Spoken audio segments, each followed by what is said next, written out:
De um bloquinho desses.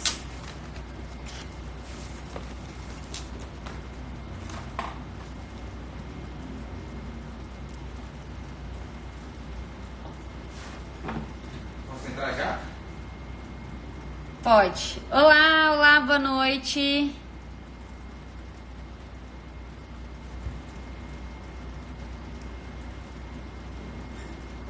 Olá, pessoal, boa noite. Olá, é um prazer receber vocês, muito bom. Que maravilha.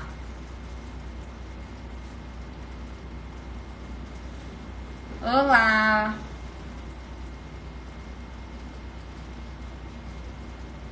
Só esperando a doutora Carla entrar pra gente poder começar. Já tô ajustando aqui tudo. Logo, logo a gente vai estar respondendo todas as perguntas. Vida, envia uma mensagem pra Carla. Olá. Ela deve estar entrando já já. Vamos dar uns minutinhos para todo mundo entrar pra gente poder começar. Vai ser gostoso hoje conversar, né, gente? Tirando o assunto do coronavírus, que agora é só o que a gente fala, né? E tem uma devida importância pública enorme. Vai ser bom também a gente diversificar um pouquinho. Quem sabe semana que vem a gente consegue falar um pouquinho sobre isso também. Mas hoje vamos focar um pouquinho na endocrinologia, que é a especialidade da doutora Carla, e vamos falar um pouquinho sobre o que pode levar de doença crônica, o excesso de peso, isso desde a infância, a adolescência, a vida adulta.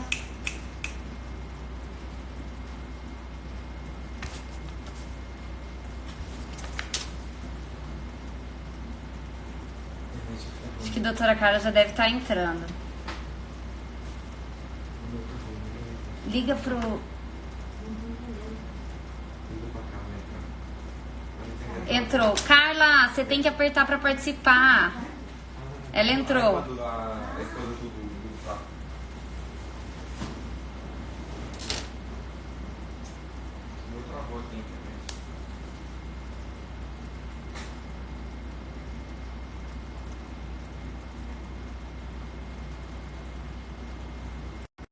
Certo, gente, a doutora Carla já entrou. Só esperar carregar um pouquinho a internet, que leva uns minutinhos mesmo. Oi, olá, tudo bem, Carla? Tudo bom? Tudo bem, boa noite. Tudo jóia. Joia. E aí, a gente estava aqui ansioso te esperando. Tava aqui. Baixe o volume os dois. Vou pedir... eu estava até falando aqui com o pessoal que em meio a todo o tema de coronavírus e todo mundo só fala de coronavírus, a gente falar de outro tema, né? Vai ser difícil as pessoas quererem conversar com a gente. Verdade. Todas as dúvidas agora é só do vírus. Agora todo mundo só quer falar do corona. Não, é muito importante, mas a gente também pode falar de outras coisas que abordam a saúde geral hoje. Gente, eu vou deixar a doutora Carla se apresentar aqui pra gente, contar um pouquinho do trabalho dela, pra gente poder começar a conversar. Tá bom. Meu nome é Carla Burkle Cruz, sou endocrinologista em Foz do Iguaçu já há 10 anos. A minha formação começou em medicina lá no Rio Grande do Sul e acabou com endocrinologia no Rio de Janeiro, no IED, que é o Instituto Brasileiro de Endocrinologia. Muito bom. Carla, eu recebi algumas perguntas para a gente começar a nossa conversa hoje, mas acho que para poder organizar e todo mundo poder acompanhar um pouquinho, a gente podia começar falando um pouquinho do que é esse excesso de peso. É só IMC? É sobrepeso? Como que a pessoa calcula isso? E quando ela deve se preocupar? Sobrepeso, ele é um problema desde a infância, né? E hoje, cada vez mais, a gente vê crianças, adolescentes com esse excesso de peso, né? A gente sabe que o IMC é uma maneira bem grosseira já hoje, porque você vai, para calcular o IMC, você vai calcular só pela altura e pelo peso, né?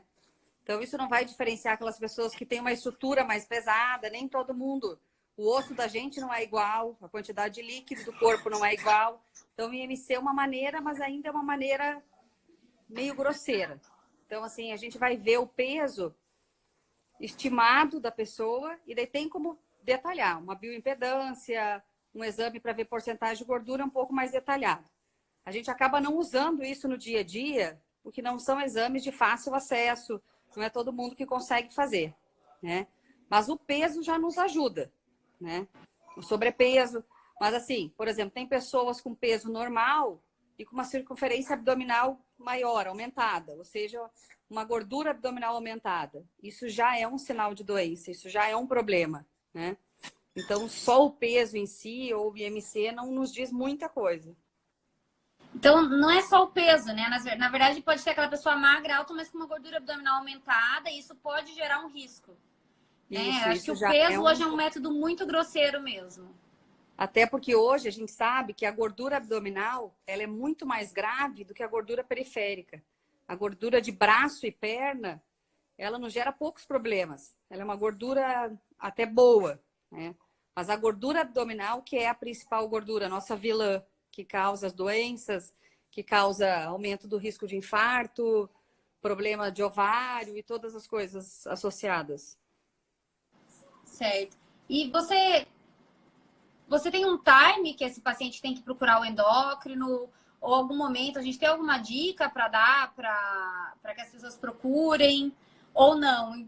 Tem que ir passando na rotina anual, algum exame alterado, alguma coisa que seja tipo um start para isso? Na verdade, não tem uma indicação clínica para procurar, né? Hoje as pessoas já procuram naturalmente muito mais, né?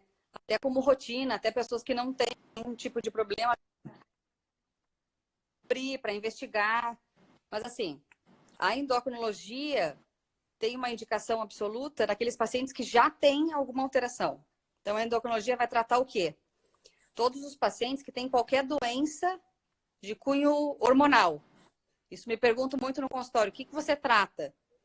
Eu trato qualquer doença que venha causada por hormônios. Doença do crescimento, diabetes, colesterol, tireoide, a parte hormonal feminina, toda a parte do osso, né? Então, osteoporose, osteopenia, são tudo causado por alterações hormonais. Então, tudo isso vai ser o endocrinologista que vai tratar. Então, esses pacientes já têm uma indicação absoluta. Mas hoje a gente faz muito mais prevenção. Então, os pacientes procuram antes de chegar na doença, né? Eles procuram já para prevenir. Acho que é importante frisar que não acaba que não é uma questão estética, né? A pessoa às vezes fala assim, eu fui no endócrino porque quero tomar remédio para emagrecer. Não é bem, o endócrino ele não vai fazer, não é isso, não é remédio para emagrecer. É avaliar se aquela paciente é uma paciente de risco e você poder prevenir uma doença, né? Ou uma piora no futuro. E que tipos de doença a gente pode estar prevenindo ou diminuindo a incidência? As doenças relacionadas à obesidade hoje, elas são cada vez a gente descobre mais coisas. Então, assim, até eu comento muito uma coisa que chama atenção, que a gente não tinha noção há poucos anos, que agora já é uma coisa comprovada, que o câncer é uma das maiores, a incidência aumenta muito com a obesidade. Então, antes a gente imaginava que era diabetes, colesterol, esse básico que todo mundo sabe, né? E hoje a gente viu que não. Por que a incidência de câncer aumenta tanto? E uma das principais causas é o peso. Então, assim, não é só uma questão estética, é uma questão de doenças metabólicas, como diabetes, colesterol, problema de ovário policístico, problema de fertilidade, todas essas doenças hormonais, mas além disso, doenças como vários tipos de câncer, né? Câncer de intestino, de bexiga, estão relacionados com o peso. Endométrio. Na minha área, a gente acaba pegando muito paciente com câncer de endométrio. E esses pacientes cada vez mais jovens. Não é estética, é muito baseado em doença mesmo. Então, assim, essas alterações do peso geram alterações hormonais, como excesso de insulina, alteração de estradiol, de progesterona. Isso vai gerar uma alteração de endométrio. Então, é uma cascata de coisas que vão acontecendo, né? E sim. tudo isso a O gente que eu pego previne. muito no, o que eu pego muito no consultório, e a gente acaba trabalhando muito em conjunto com o endócrino, é a SOP, que é a síndrome do ovário policístico. E hoje, né, teve um... Bom, ano passado saiu um manual europeu bem completo falando sobre síndrome de ovário policístico. É uma doença super diversificada. Antigamente se fazia diagnóstico mais cedo, hoje tem vários critérios novos. Mas eu acabo usando muito a associação do tratamento com o endócrino. É uma doença que não é do ginecologista só. A gente acaba tratando porque o sintoma principal da paciente é não menstruar, ou irregularidade menstrual, ou aumento de pelos.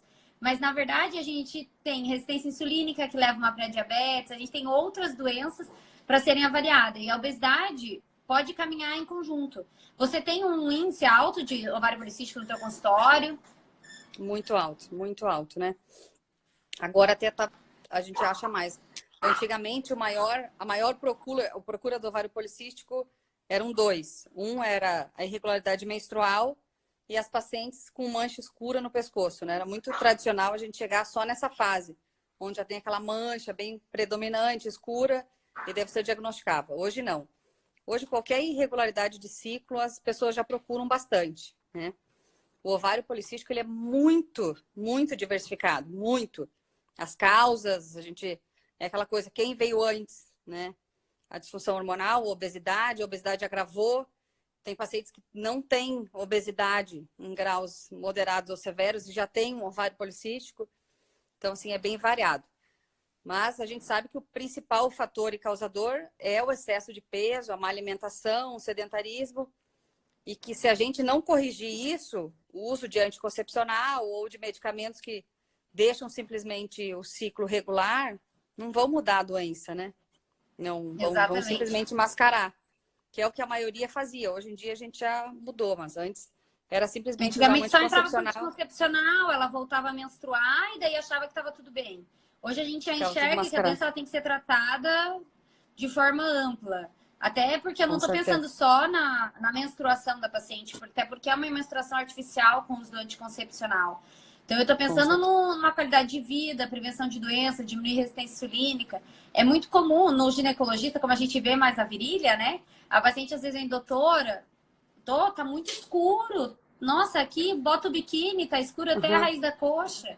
E daí você explicar para essa paciente que, na verdade, esse escuro provavelmente é uma doença de resistência insulínica, que ela vai ter que tratar, e que não é só estética, eu atendo estética genital, e daí a paciente às vezes vem para um clareamento. E daí às vezes eu falo, não adianta fazer o clareamento, você tem que tratar a base dessa doença. Então é Então, as importante a pacientes, gente ter... doutora, elas eu esfreguei, mas não limpa. não limpa, não sai, não clareia. Mas é porque você tem que tratar a base da doença, não adianta. Com certeza. E com relação à incidência na adolescência, o adulto, a criança obesa, ela tende a continuar obesa? Ou tende a continuar, pelo menos, não precisa ser obesa, obesidade em si, mas os hábitos alimentares, a circunferência abdominal aumentada, o aumento de peso? Na verdade, assim, a gente sabe que a criança obesa mesmo, 80% delas serão adultos obesos, né? Então, assim, a obesidade grave, ela é muito difícil de ser revertida, né? A Eu não incidência sei dela é como é que alta. eu invento minha câmera. Pronto, resolvi. Claro que assim, sobrepeso, outras situações não é dessa maneira que a gente vê.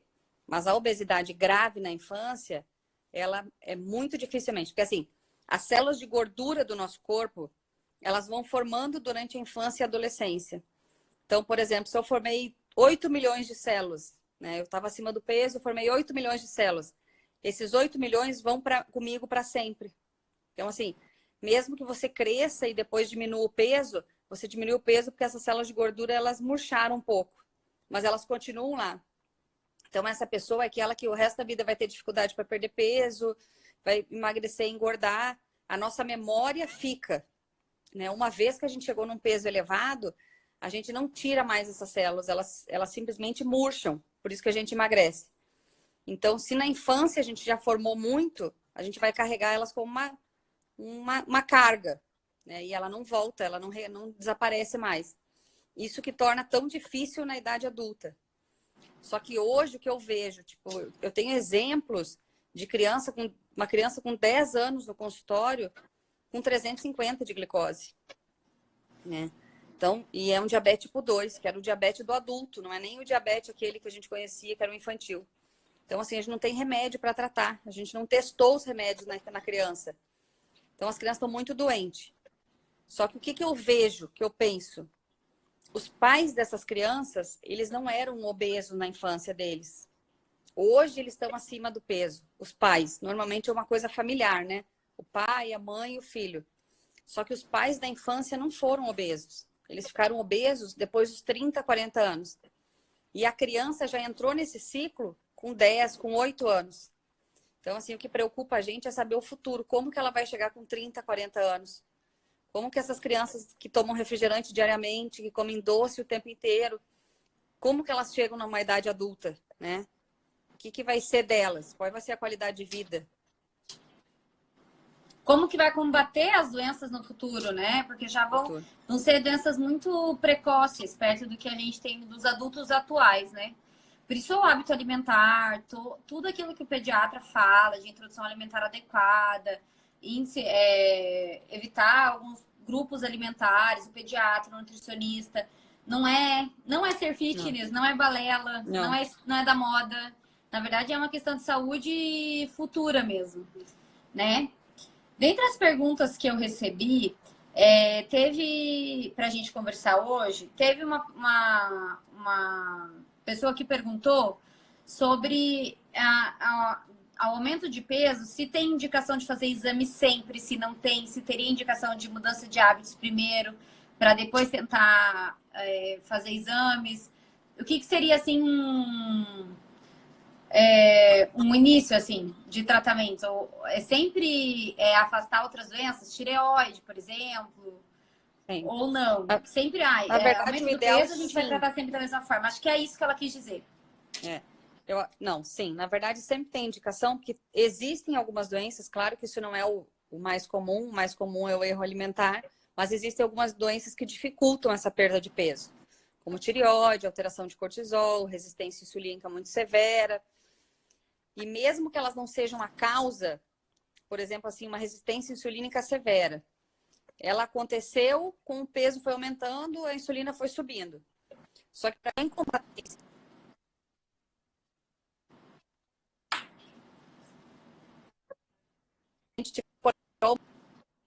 a dieta vai ser mais específica.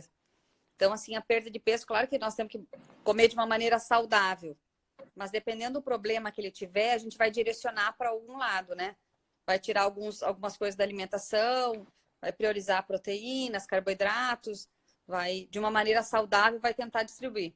Então, nem todo mundo é igual, nem para todo mundo a gente vai fazer a mesma coisa, né? Por isso é importante a avaliação individualizada, né? Ô, Carla, você tem alguma forma que você costuma utilizar para explicar a resistência insulínica? Porque a gente está falando aqui em resistência insulínica, pré-diabetes, e às vezes as pessoas não estão acompanhando o que a gente está tentando explicar. O que é insulina, né? Assim, a insulina, ele é o hormônio que sobe, na verdade, assim, ele vem do pâncreas, né? Ele é produzido pelo pâncreas toda vez que a gente consome qualquer forma de glicose. Sendo salgado ou doce, às vezes as pessoas pensam que glicose é açúcar. Não é. A massa, o pão, a bolacha salgada, a torrada, tudo isso se transforma em açúcar, né? Todos os alimentos têm uma quantidade de açúcar que sofre uma transformação. Na hora que o açúcar chega no sangue, o corpo começa a produzir insulina. Essa insulina, eu sempre falo, é quem vai abrir a porta da célula. Porque a glicose, ela não pode ficar circulando no sangue, porque senão ela ficaria muito elevada. Ela precisa entrar nas células. E a insulina é a chave que abre a porta, né? Então, a insulina vai lá, abre a porta e a glicose entra para dentro da célula. Porque a nossa gasolina é a glicose. Então, a gasolina tem que entrar dentro do tanque, que são as células, do cérebro, do músculo, do corpo inteiro. Quem vai abrir vai ser a insulina. Se tiver uma dose adequada, ela vai abrir porta por porta, a glicose entra e faz a sua ação. Se a gente começa a consumir glicose demais, a gente produz insulina demais. E essa porta começa a emperrar, ela não abre mais. Ela saturou lá dentro, né? Encheu de glicose lá dentro, a insulina não consegue mais abrir a porta. E daí começa a dar um excesso de insulina do lado de fora.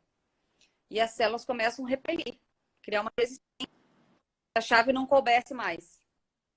Cada vez que o corpo vai ter que produzir mais insulina para abrir a mesma porta que ele abria antes, né? E vai saturando. E daí cria uma resistência. E esse excesso de insulina, ela tem uma ação ruim, que é aquela que vai agir no ovário, não vai deixar o ovário funcionar direito, vai agir no coração, nas artérias, fazer um processo inflamatório, no fígado. Esse excesso de insulina vai lá e vai encher de glicose no fígado, transformando em gordura dentro do fígado, né? Então, esse excesso de insulina circulante no sangue, ele vai trabalhar em vários órgãos, produzindo um estado inflamatório, né? Como se machucasse, inflamasse vários locais. Porque ele não está conseguindo agir, está sobrando e gera essa confusão toda. Isso é resistência insulínica, que seria, traduzindo, o nosso pré-diabetes. Primeiro, o nosso corpo tenta fazer isso, né? Para tentar evitar a subida da glicose, estoca e enche as células de glicose e depois vai chegar um momento que vai saturar. Quando saturar, começa a subir a glicose e daí vira o diabetes verdadeiro, né? Só que eu sempre explico assim, mas por que o diabetes não tem cura? Porque teu pâncreas ficou esse tempo todo trabalhando para produzir muito insulina. Ele só vai deixar a glicose alterar e chegar no nível de diabetes quando pelo menos 70% do teu pâncreas estiver parado. Então, você vai matando o pâncreas nesse período. Então, para a glicose chegar em 180, você já perdeu parte do pâncreas. E essa parte do pâncreas não volta mais. Então, assim, a gente não pode deixar chegar nesse estágio onde você já destruiu o teu pâncreas. Você tem que combater nessa fase da resistência. Tem que combater antes, óbvio, né? Mas nessa primeira fase, que aí a gente reverte. Lá na frente, daí nós vamos tratar. Daí nós vamos ser diabético para sempre, né? Exatamente. E tem um tempo, por exemplo, um tempo médio de resistência insulínica ou de excesso de peso por X anos, ou isso é muito individual? Uma pessoa pode ter uma falência do pâncreas por um tempo curto. Daí, na verdade, entra alguns fatores, tipo genética. Tem pessoas que têm uma predisposição genética, que é como se o pâncreas já nascesse mais frágil. Então, ele evolui muito mais rápido. E tem outras pessoas que, mesmo sendo mais obesos, tipo assim, às vezes eu pego um paciente de 80 quilos que evolui muito mais rápido e um paciente com 150 mais devagar, né? É como se fosse a capacidade de reserva do pâncreas, de alguns é maior ou menor, né? Não existe um tempo, né? Quanto maior tempo, maior o risco, mas a gente não consegue determinar assim. Para esses pacientes que estão no excesso de peso aí, que a gente sabe que tem alguns limites até para esse tipo de cirurgia, mas alguns pacientes que já têm outras doenças associadas, todas ligadas ao excesso de peso. A bariátrica é uma solução? Ou deveria fazer outras soluções antes? Em que estágio de tratamento ela se encontra? Primeiro, segundo, terceiro?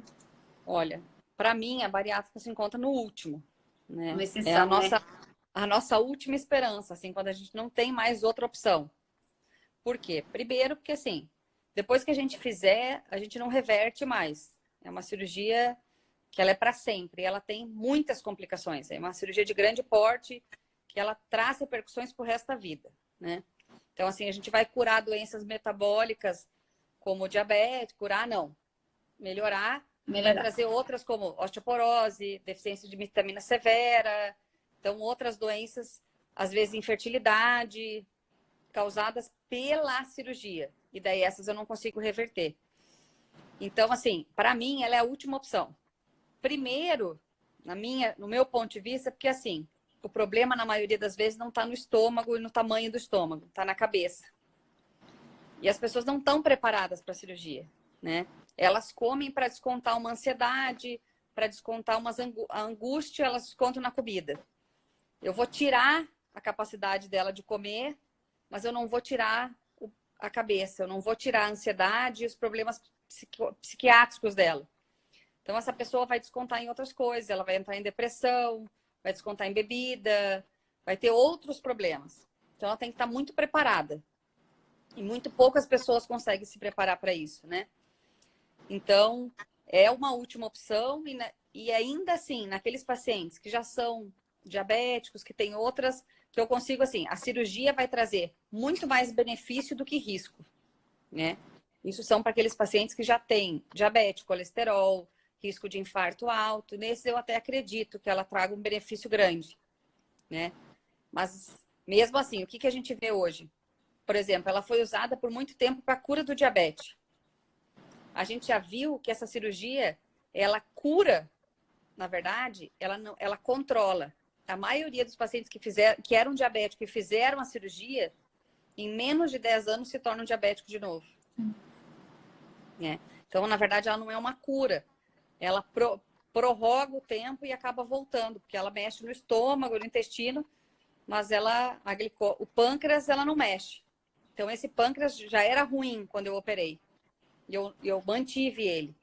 Então, como a pessoa vai emagrecer muito, ele dá uma boa melhorada por uns anos, mas depois esse pâncreas volta a entrar em falência de novo, né? Então, a indicação é bem restrita, assim, são bem poucas as pessoas. Sim. Na fertilidade, a gente tem uma preocupação de quando uma paciente é infértil, obesa, e eu preciso tratar, independente se é da mulher ou do homem, né? Geralmente é a mesma história. A bariátrica vai ser a última opção e jamais serei eu a indicar. Vou estar tratando a infertilidade. Tanto o homem pode ter uma alteração do espermograma, diminuição dos espermatozoides, porque ele tem uma alteração hormonal por conta das células de gordura em excesso. Elas afetam até os hormônios sexuais. Então, a gente tem aí uma alteração no homem, que pode levar a uma alteração do espermograma, e a mulher a mesma coisa, alteração no ovário, e tudo isso devido à obesidade. Então, às vezes, a paciente fala, é bariátrica, então eu vou ficar fértil de novo. Também não é bem assim. Os trabalhos já mostram isso claramente, que a desnutrição Claro que a bariátrica tem que ter as suas indicações, mas a desnutrição pós, ou algumas pacientes, às vezes, não têm uma qualidade de óvulo, de ócito, têm dificuldade nos tratamentos posteriores, mesmo pós-bariátrica. Não adianta, o hábito de vida, a perda de peso saudável, ela vai ser sempre superior a qualquer outro método. E eu tenho, às vezes, pacientes que falam, mas eu fiz a bariátrica em 1 ano estava grávida. Claro que com essa perda de peso excessivo vai melhorar uma resistência insulínica, vai voltar a ovular, pode às vezes ter um pico aí de fertilidade, mas talvez isso não permaneça por muitos anos, né? Esse é um questionamento que acho que tem que ser sempre colocado. E o emagrecimento da cirurgia bariátrica é um emagrecimento meio rápido demais e forçado. Então, assim, o paciente emagrece 30 quilos, ele perde aí no mínimo 15 quilos de massa magra, ele perde muita massa. Tanto que a gente percebe que a pele dos pacientes que fazem cirurgia, ela tem muito mais flacidez, ela é mais difícil de controlar, né? Daquele paciente que emagreceu 30 quilos com alimentação e exercício, a pele fica bem diferente, né? Sim. Óbvio, eu tenho ótimos exemplos de pessoas que fizeram, tão ótimas, né? Então, tudo tem o lado bom e o negativo, né? Ela tem ótimas indicações, a cirurgia, Ótimas só não tem que ser a regra, né? Uhum. Nessas pacientes, às vezes eu recebo a paciente no consultório com tratamento de estética íntima e a queixa é pele caída, vulva caída, tem algumas coisas que a pele perde aquele colágeno, aquela desnutrição, a gente até consegue melhorar, mas realmente é uma desnutrição que você não consegue combater de forma eficaz, muitas vezes por via oral, né? É uma coisa crônica, acho que não tem muita solução a longo prazo, é mais mesmo pela saúde. Nos estudos da fertilidade, o que a gente tem bastante, eu sempre gosto de falar isso no consultório, eu acho que a paciente acima do peso não precisa ser obesa nem nada. Eu sempre falo, não sei se vocês compartilham dessa opinião, mas eu já vi alguns estudos falando que essa paciente, por exemplo, que tem 80 quilos, se ela perder em torno de 10% do peso, que é 8 quilos, ou seja, a gente não está pedindo uma perda absurda, um IMC menor que 25, não estamos pedindo uma medida extrema. 10% do peso, grande parte dessas pacientes retornam à fertilidade, o ciclo menstrual regular. Então, não precisa ser uma perda de peso assim tão evidente. Ela pode ser devagar, com calma. E, às vezes, pequena quantidade já tem um restabelecimento da saúde, né? Na verdade, esses 10% vale para a gente também. Então, assim, a gente sabe que 10% do peso faz muita diferença para diminuir o risco de diabetes, controle de pressão arterial. Então, essas perdas, que parece pequena, 10%, elas têm uma diferença muito grande metabólica, né? Uma melhora metabólica muito grande. Então, o paciente não precisa, isso mesmo que você falou, de 80 quilos chegar em 60 quilos para ele ter um bom resultado, né? Às vezes melhorando a qualidade da alimentação, comendo melhor, fazendo uma atividade física, e às vezes 6, 7, 8 quilos já vão ser suficientes para ter uma boa qualidade, né? Eu recebi uma pergunta dizendo assim, faço dieta regular, atividade física regular e não consigo emagrecer. Tem alguma doença que me impede ou alteração genética? Na verdade, isso é mais ou menos o que a gente falou, né? Difícil, Que, assim, né? É difícil, é. Às vezes ela pode não ter nenhuma doença, mas ela tem alterações que a gente vê, por exemplo, uma insulina elevada, que se ela não cortar determinadas coisas, se ela não reduzir coisas mais específicas, fazer uma dieta específica para o problema dela, ela não vai ter a mesma resposta, né? E muitas vezes as pessoas, elas cuidam da alimentação, elas melhoram, mas nem sempre a resposta que a gente gostaria é rápida. Então, assim, eu fiz um mês de dieta, fiz exercício e não tive resultado. Só que às vezes a gente está há anos fazendo errado, entende? E um mês não é suficiente para que o nosso corpo comece a perceber e tenha um grande resultado. Então, assim, o emagrecimento, ele não é uma coisa natural. O emagrecimento a gente vai ter que forçar ele a acontecer. Então, não é fácil. É sofrido para todo mundo, né? Não existe, eu tirei 2 coisinhas, tirando pessoas extremamente que comiam. Eu já tive pacientes que comiam 3 pizzas gigantes, tomavam 8 litros de refrigerante. Esse é fácil. Eu tirar o refrigerante, a pizza, ele emagrece. Agora, as pessoas que têm uma alimentação razoável, que têm uns erros, mas que têm um peso lá, 70, 80 quilos, são as mais difíceis. Porque o metabolismo, às vezes, está super lento e pequenos detalhes, uma beliscada, o final de semana livre, o dia do lixo, às vezes já é suficiente para não emagrecer, né? E às vezes tem alguma coisa por trás disso também. Então, tem que individualizar, porque não é uma coisa global, né? Quando eu fazia obstetrícia, eu tinha bastante paciente de diabetes gestacional. E eu sempre conversava muito isso, porque às vezes a paciente come certinho de segunda a quinta, mas na sexta-noite começa o final de semana e só vai acabar segunda de manhã. Então a gente tem que pensar que começando na sexta-noite é quase metade da semana. E acaba saindo de uma regularidade por um período muito grande. Ou às vezes não é nem alimentação, o consumo de álcool pode atrapalhar nesse emagrecimento, né? As pacientes que tinham diabetes, elas falavam assim, eu não posso fazer mais nada. Eu falo, não, eu só quero que você tenha uma constância alimentar e você tenha uma refeição de lixo, e não um dia, o final de semana inteiro. Porque realmente, mais do que esse período, ele às vezes atrapalha todo o trabalho da semana, né? E a gente não tem um resultado eficaz. Aquela paciente que às vezes não tinha uma constância, por mais que 5 dias da semana ela fazia direito, a gente via repercussão no bebê, no líquido amniótico. Então, a constância eu acho que é importante, né? A persistência. Isso é uma outra coisa que é um assunto bem... Hoje me chamou a atenção. Atendi 3 pacientes gestantes diabéticas.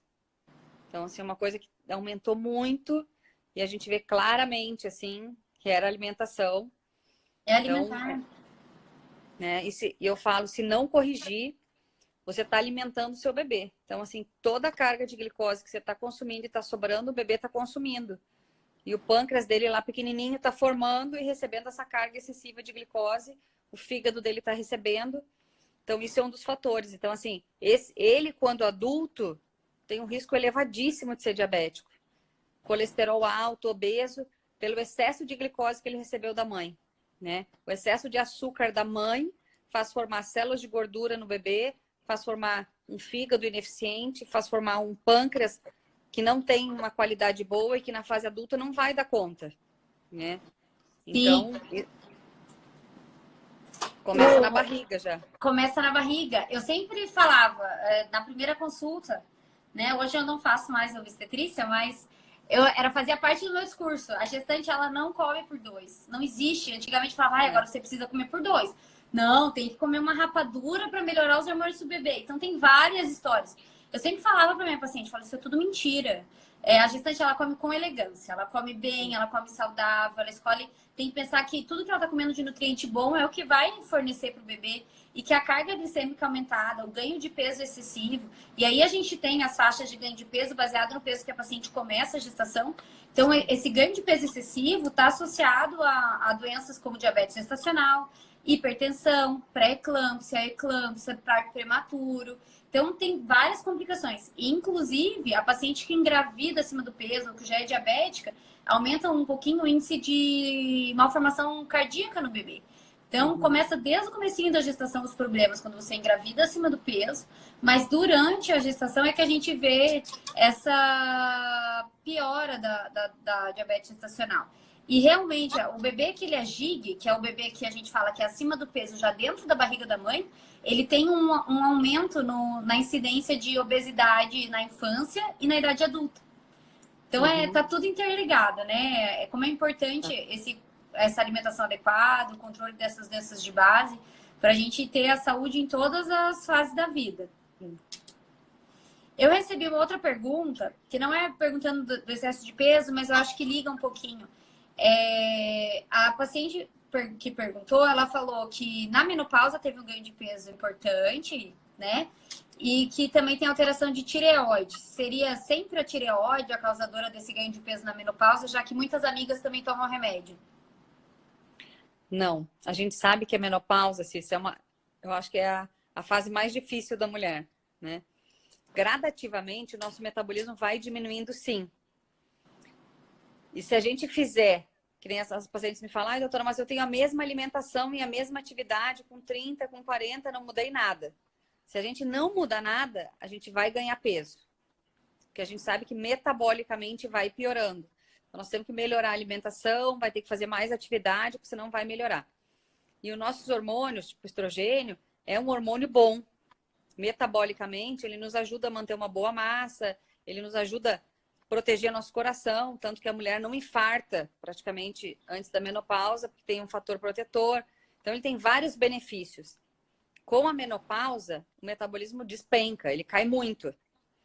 E o que as pessoas às vezes se enganam é assim, a reposição hormonal, ela não vai fazer a pessoa ganhar peso, a reposição em si de hormônio, mas também não vai nos trazer de volta o metabolismo que a gente tinha antes, né?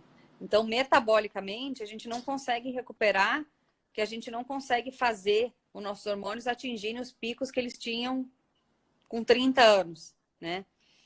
Então, assim, o metabolismo fica muito mais devagar. Para nos ajudar, nessa mesma fase, o aumento da incidência dos problemas de tireoide, né? Então, depois da menopausa, aumenta muito a incidência de hipotireoidismo. Claro que, assim, o hipotireoidismo, se diagnosticado e tratado, ele recupera 100%. Ele não mantém o peso diferente do hormônio feminino, porque o hipotireoidismo eu consigo repor no valor que eu quiser. Então, eu consigo deixar a mulher nos valores que ela tinha antes e repor na dose máxima que eu precisar. Diferente do estradiol, da progesterona e dos hormônios que a gente tem que repor num valor saudável, sem risco, né? Então, com a tireoide, a gente consegue tratar e ficar numa boa. Agora, com a parte do hormônio feminino, infelizmente, isso o que a gente vai estimular é que essa mulher substitua, por exemplo, com muita atividade aeróbica, que estimule de outras maneiras a parte hormonal, de baixar cortisol, subir serotonina, subir os hormônios de endorfina pelo exercício para tentar evitar essa queda toda, né? Mas é uma fase bem delicada, assim, é uma fase, acho que para a mulher é a fase mais difícil.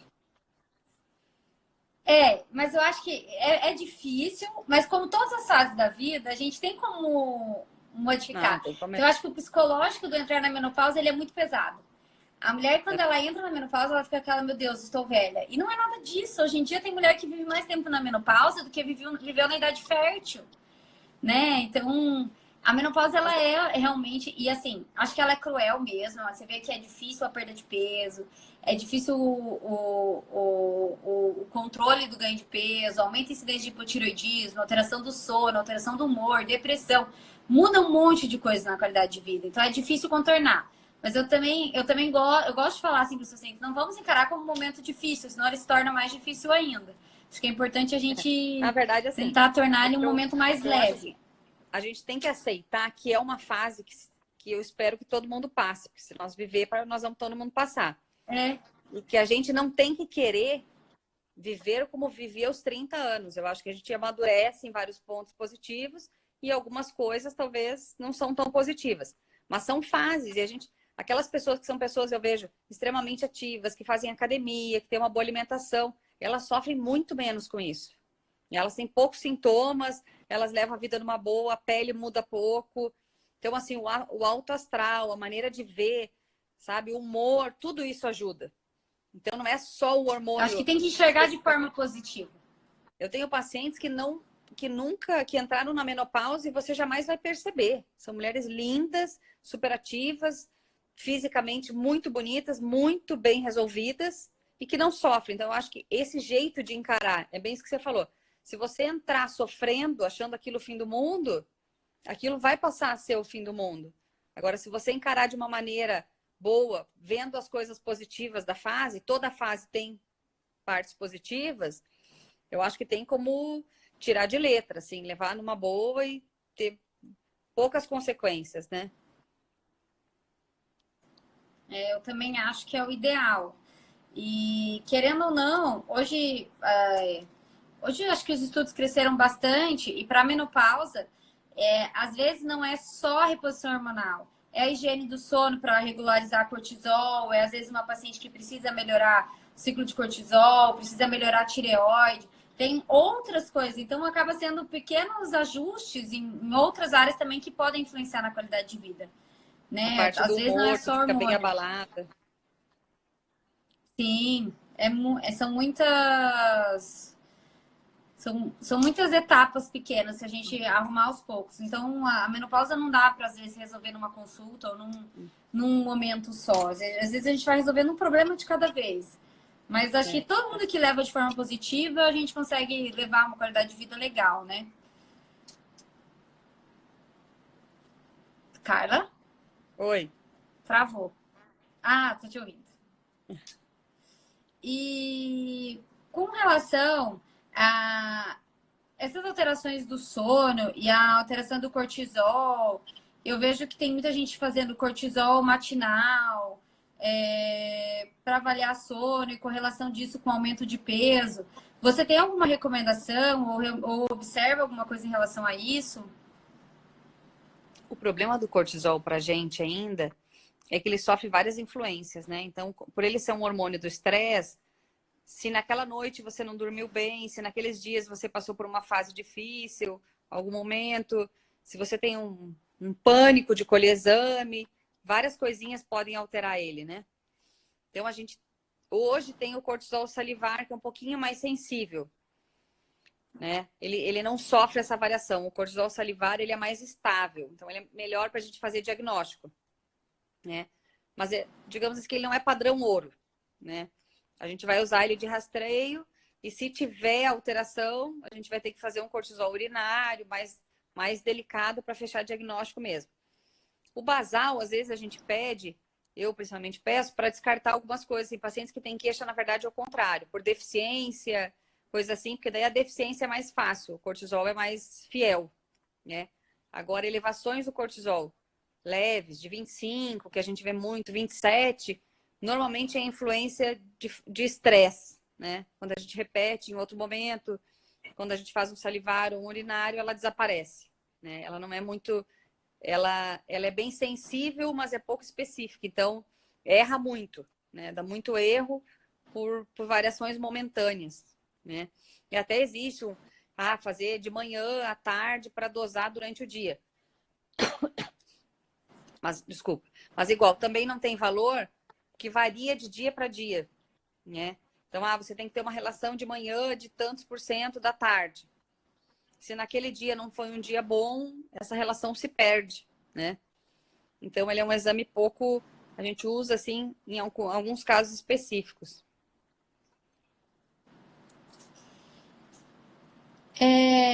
E com relação àquela paciente que teve, por exemplo, ficou com excesso de peso em boa parte da infância ou da adolescência ou mesmo do adulto jovem. E ela tem isso em números de aumento do risco de infarto, de derrame. Isso é contabilizado na saúde no geral? Ou só tem a gente sabe que tem uma...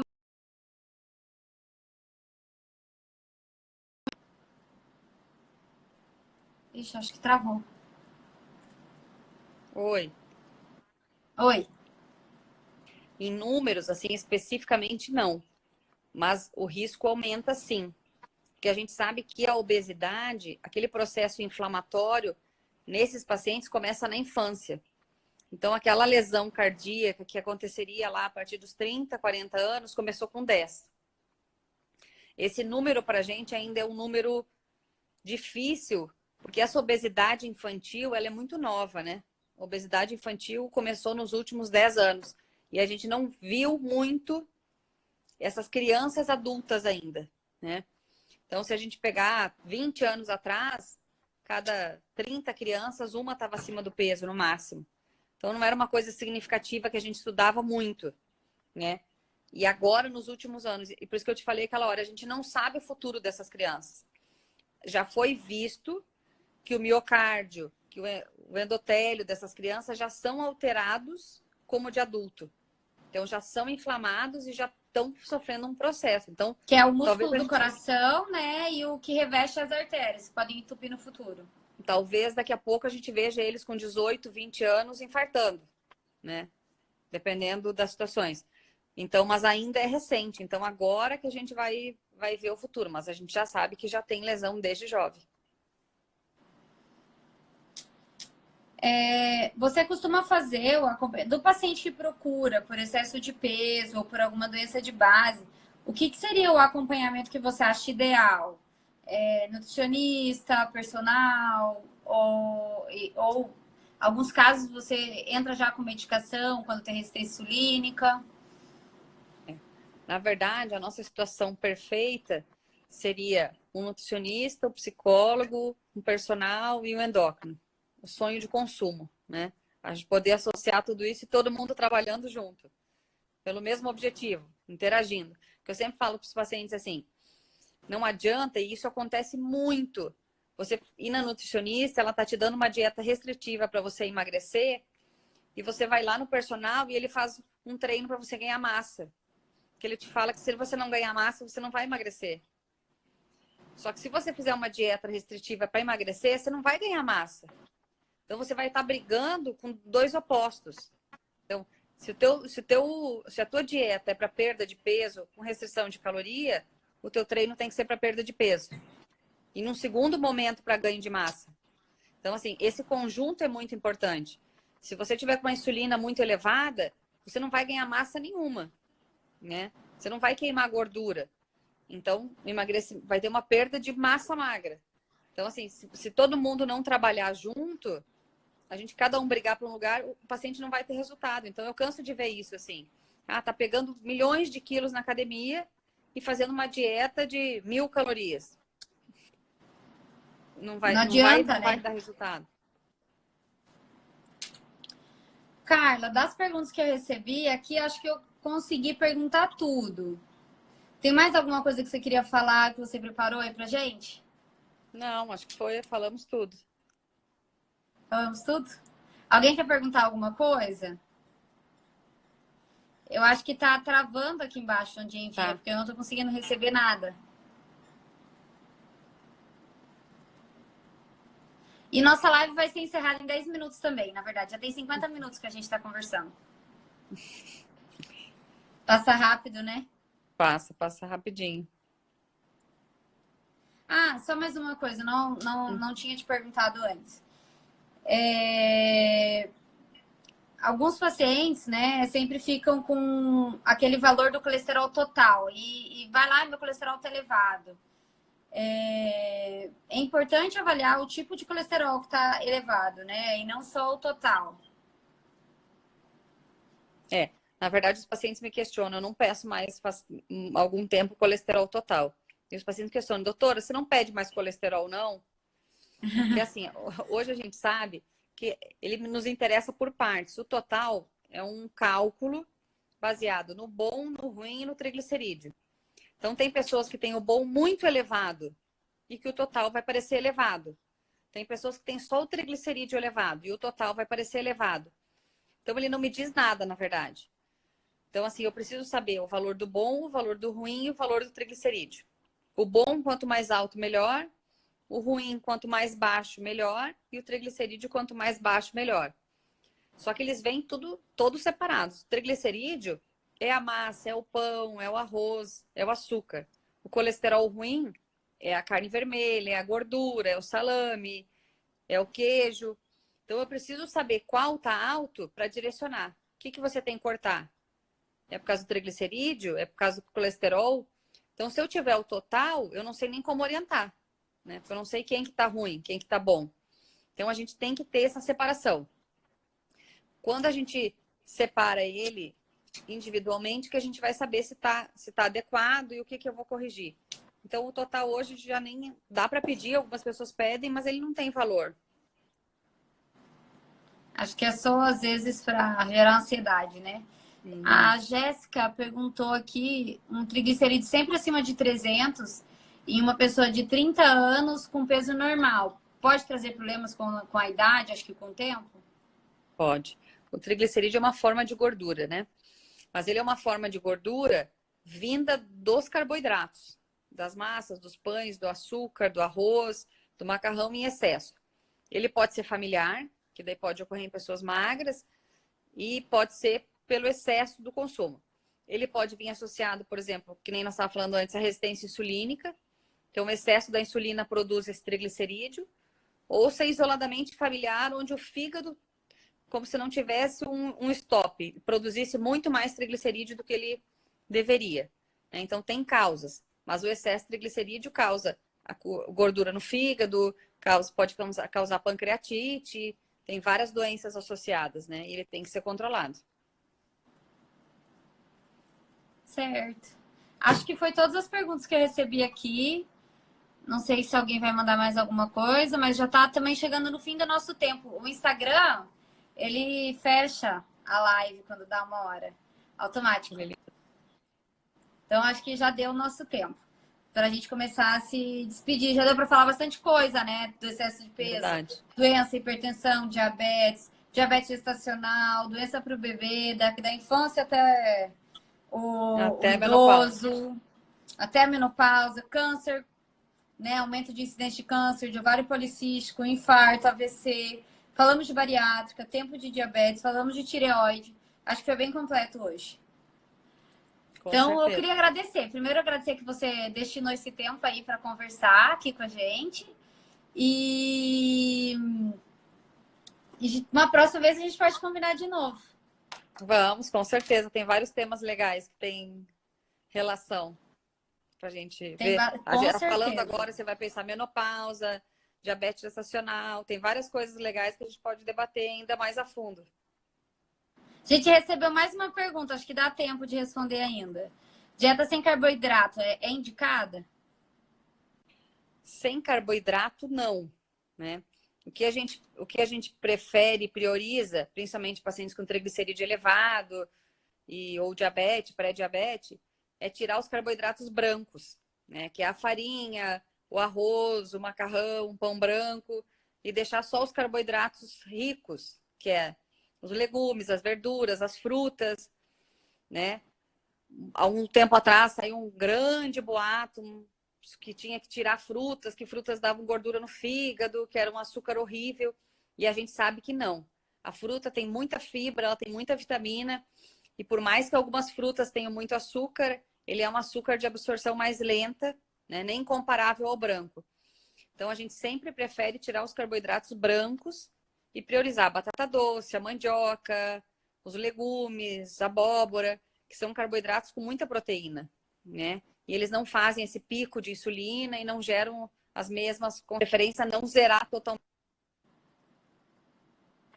o carboidrato. Essas dietas muito restritivas, quando você restringe totalmente um grupo alimentar, geralmente não é o ideal, né? Equilíbrio sempre, eu acho. Até porque, assim, é uma dieta que a gente não consegue manter por muito tempo. Elas são dietas temporárias. E depois, quando você vai retornar, normalmente descompensa. A pessoa acaba descontando, né? E o carboidrato, ele é a nossa fonte de energia. Então, uma dieta sem carboidrato, a pessoa fica muito mal-humorada, triste, sem força, não vai conseguir fazer atividade física, cansa. Então, dá muito mal-estar, assim, é difícil de tolerar, né? Só a proteína em si, ela não dá muita energia. Porque a glicose é a nossa gasolina, né? Sim. Gente, acho que a gente tem que começar a se despedir mesmo. Muito obrigada para quem assistiu a gente até aqui. Obrigadão, Carla, por ter participado, por ter parado agora para conversar aqui com o pessoal. Só tenho Obrigada a pelo agradecer convite. mesmo. Adorei, foi Prazer ótimo. foi meu. Quando você quiser, eu volto. Vai ser ótimo. Gente, muito obrigada aí por quem participou, viu? Um abraço a todos, boa noite. Tchau, tchau. Fiquem com Deus. Boa noite.